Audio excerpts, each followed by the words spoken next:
نے اعتکاف کے حوالے سے یہ مسئلہ پوچھا تھا کہ اعتکاف کی حالت میں کوئی فضیلت والا عمل ہو جو سب سے زیادہ کیا جائے تو ایسا عمل بتلا دیا جائے۔ تو ایسا عمل جو حالت اعتکاف میں ہو، جو فضیلت والا عمل ہو، یا جس کے عمل سے ثواب میں، فضیلت میں زیادہ ثواب ہو، فرمایا ایسا عمل کوئی احادیث سے ثابت نہیں ہے۔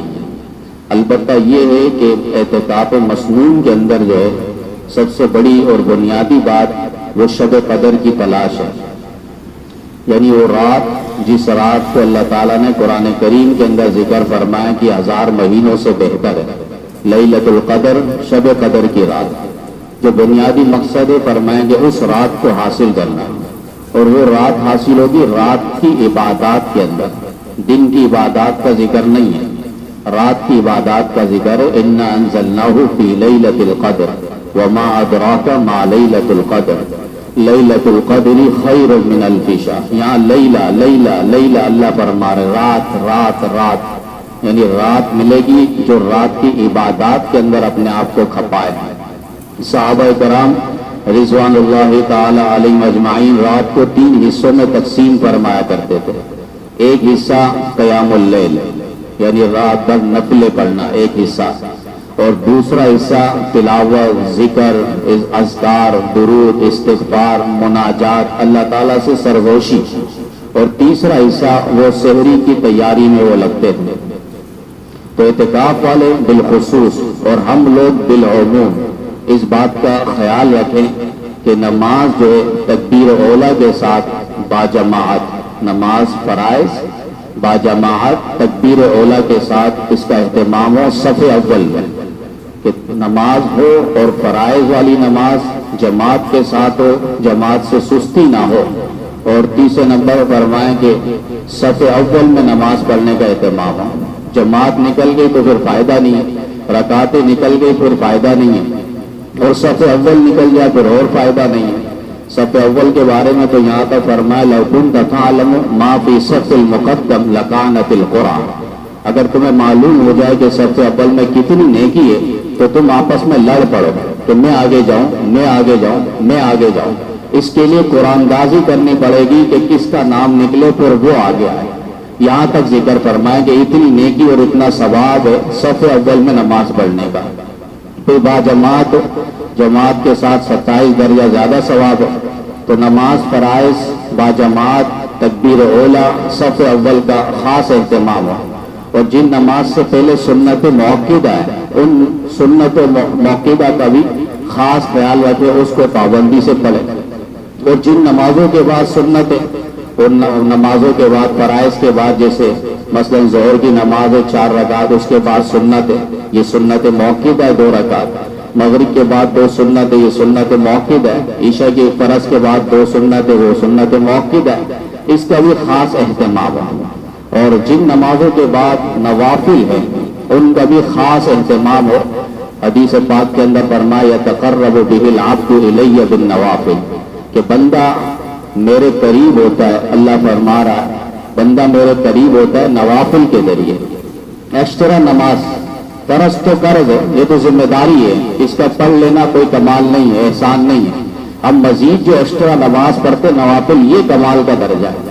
اسی لیے تو حدیث پاک کے اندر فرمایا کہ کل قیامت کی بھی نماز کو چیک کریں گے، نماز فرائض اگر کمی آئی تو نوافل کے ذریعے ان نمازوں کی تکمیل ہوگی، اس کو پورا کیا جائے گا، نوافل کو چیک کیا جائے گا کہ کون ایسا بندہ ہے مقربین جن کے پاس نوافل کا ذخیرہ، تو اس کے ذریعے نماز فرائض کو مکمل کیا جائے گا۔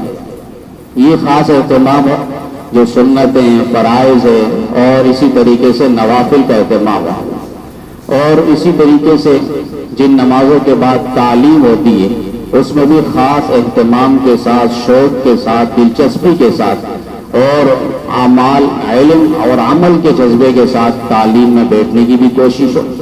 بعض اس میں جھگڑا ہو جاتا ہے، جیسے کسی مسجد میں یہ سننے میں آیا کہ وہ ایسے لوگ ہیں وہ بھی تعلیم کے لیے آگے بڑھتے تو کچھ قرآن پاک لے کے بیٹھ جاتے۔ ٹھیک ہے، آپ کا بھی قرآن پاک بعد میں بھی پڑھ سکتے، اب ایک اجتماعی عمل ہے تو آپ تعلیم میں بیٹھ جائیں۔ تو تعلیم میں پورے شوق کے ساتھ. اب وہ تعلیم والے بھی ایسے ہوتے کہ وہ کھڑے ہوتے نہیں کہہ رہے کہ بھئی ہدایت والی کتاب یہ ہے، یعنی فضائل اعمال جو ہے وہ ہدایت والی کتاب ہے، اس کو چھوڑو ادھر آ جاؤ. ایسے بھی ہے جن کا علم سے، عمل سے، علماء سے، صحبت سے بالکل اثر ہی نہیں پڑا. اب وہ کہہ رہے کہ بھئی آ جاؤ، یہ ہدایت والی کتاب ہے، یعنی قرآن کریم کو معاذ اللہ چھوڑ دو، اس میں آ جاؤ، یہ ہدایت والی کتاب ہے. قرآن کریم نص قطعی سے ثابت ہے. اللہ پہلے صفحے میں کہہ رہا ہے ھدی للمتقین، یہ ھدی للعالمین، ان ھذا القرآن یہدی للتی ہی اقوم. یہ سارے عالم کے لیے ہدایت کا سرچشمہ اور پیغام ہدایت ہے. اس کے بارے میں قطعی طور پر ہم کہہ سکتے ہیں قرآن کریم کے بارے میں ٹھیک ہے اس سے ہدایت کی ہوا چلی، لیکن اس سے یہ کہہ دینا کہ وہ ہدایت والی کتاب ہے، معاذ اللہ قرآن ہدایت والی کتاب نہیں ہے. اس طرح کئی جملے اعتکاف کے حوالے سے بعض مساجد سے یہ اڑتی ہوئی باتیں آئی ہے. جو وہاں اعتکاف میں مفتی صاحب بیٹھے تھے انہوں نے مجھے بات کی ہے. بہرحال اس طرح باتیں نہ ہو. باقی اعتکاف میں بیٹھنے والوں سے تو پرزور گزارش ہوگی کہ جن نمازوں کے بعد تعلیم ہے تو ان تعلیم میں ہر اعتبار سے بیٹھنے کی کوشش ہو، اور تعلیم والے بھی کوشش کرے گھنٹہ 1.5 گھنٹہ اس پہ نہ لگائے. مختصر تعلیم ہو، جس طرح مدنی مسجد میں بھی عشاء کی نماز کے بعد آپ دیکھیں گے 10 سے 15 منٹ بمشکل وہ تعلیم کرتے ہیں. اصل فوکس وہ عبادات کے اندر اور اعمال کے اندر، جوڑ کے اندر وہ لگاتے ہیں. تو اس میں ہم کوشش کریں کہ کم سے کم، اب ہم بھی بات کر رہے تھے بہت زیادہ ڈر اور خوف کے ساتھ، اور استغفار پڑھ رہے تو میری بات زیادہ تو نہ ہو جائے، کیونکہ جملے میں بھی بیان ہوتا ہے، کوشش ہوتی ہے بس مختصر بات ہو، لیکن وہ بات رکتی نہیں، زبان چلتی ہے، بس اللہ چاہ رہا ہے کہ کسی کے تک بات پہنچ جائے.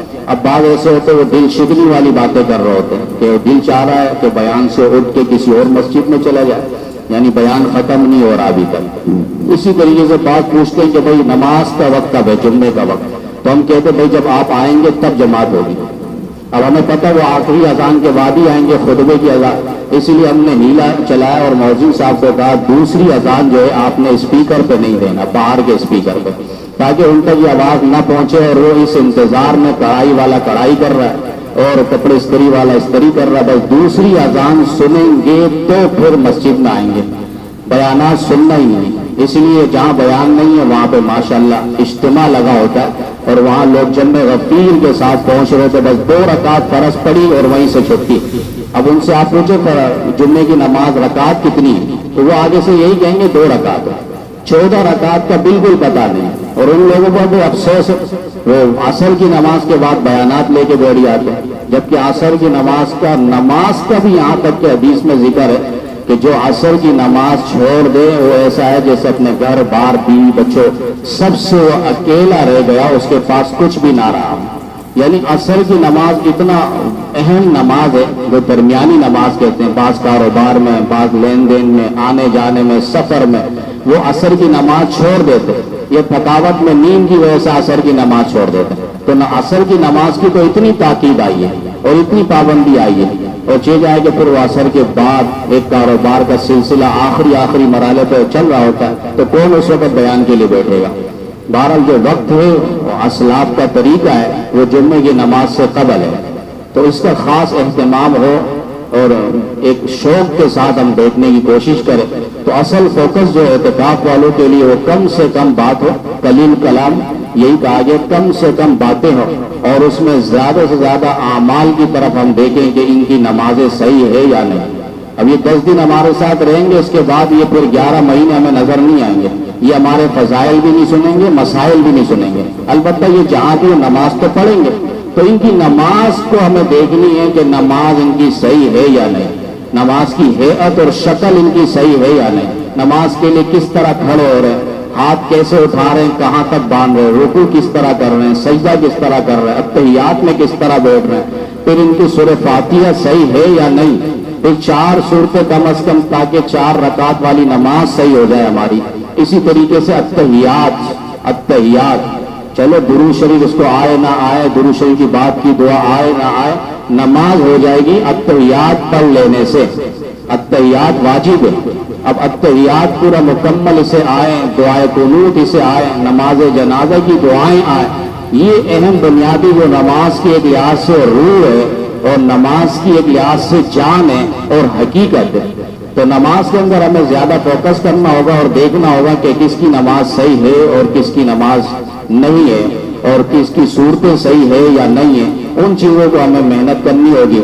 تو اس طریقے سے اعتکاف والے حضرات جو خاص طور پہ اس کو مد نظر رکھیں، اور اسی طرح فرمایا جن نمازوں کے بعد نوافل بھی نہیں ہیں، ان نمازوں کے بعد ذکر اذکار کر لیں۔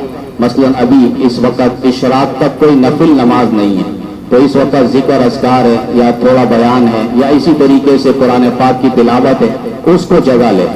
اور عصر کی نماز سے مغرب تک جو وقت ہے اس میں بھی نوافل نہیں ہے، البتہ اگر قضا نمازیں ہماری ہے تو پڑھ سکتے ہیں، اس کا بھی اہتمام ہو جائے۔ بہتر یہ کہ وہ قضا نمازیں رات کے حصے میں ڈال لیں، کہ رات کے حصے میں قضا نمازیں پڑھ لیں، تاکہ لائٹیں بند ہوگی تو قضا نمازیں پڑھ سکیں گے۔ باقی عصر سے مغرب تک آپ لائٹ تو بند نہیں کر سکتے، بعض قرآن پاک پڑھ لیں، تو قرآن پاک کا اہتمام اس وقت ہو جائے۔ اور آپ ایک عزم لے کر بیٹھے کم از کم ایسے اعتکاف میں ایک مرتبہ تو میں قرآن پاک مکمل کروں گا۔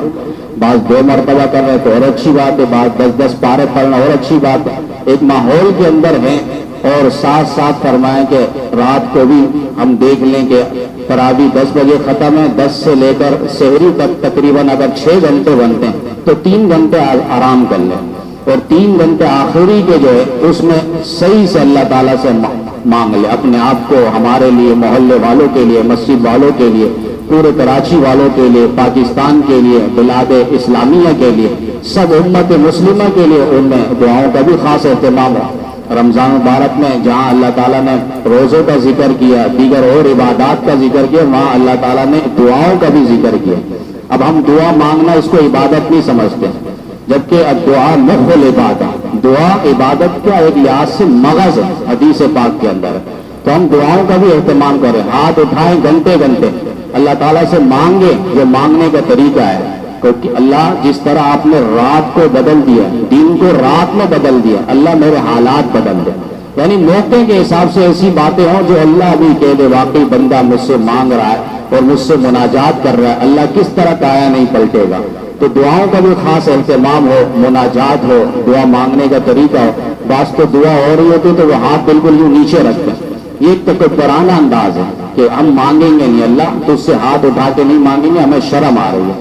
تو یہ ایک لحاظ سے تکبرانہ چال ہے، اور ایک لحاظ سے غرور اور نخوت پہ یہ شخص پل رہا ہوتا ہے، تو اللہ کے سامنے اس کے ہاتھ بھی نہیں اٹھ رہے ہوتے۔ تو ہاتھ ہم دونوں جو سینے با سینے ہاتھ اٹھائیں اور اس پہ دعاؤں کا خاص اہتمام ہو، ان کو توجہ کے ساتھ، اور یہ بھی عبادت ہے، یہ بھی ثواب ہے اللہ تعالیٰ سے مانگنا۔